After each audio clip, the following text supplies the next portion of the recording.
Elle est symbolique, Mohamed, parce qu'elle n'est pas seulement la victoire d'un homme, d'un candidat brillant, le plus jeune de l'histoire de la ville, c'est aussi la victoire d'un pays, de l'Amérique, qui, malgré la chasse aux immigrés déclenchée par Donald Trump, vient d'administrer la preuve que le rêve américain existe.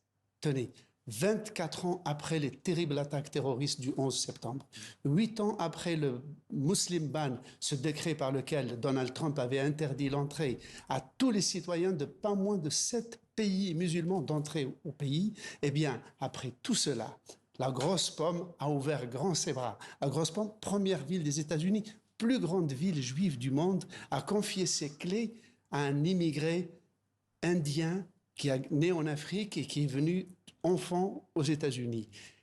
Il faut reconnaître aussi à la Grosse Pomme, à la ville de New York, d'avoir tout fait pour que le souvenir terrible, tragique du 11 septembre ne puisse pas servir de pente de discorde entre citoyens musulmans et non musulmans. Et la municipalité a travaillé sans relâche depuis 25 ans, à coups d'affiches comme celle qu'on voit ici, pour montrer que l'islam fait partie de la trame historique, urbaine, humaine de la ville de New York, et même, outre les affiches qui montrent l'enracinement de l'islam... Je suis musulman, je suis New York. Je suis New York, et même l'Empire State Building.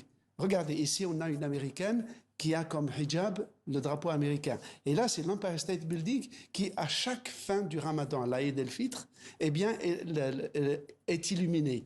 Enfin, il faut rappeler, Mohamed, que l'islam est une religion aussi vieille que les États-Unis sur place.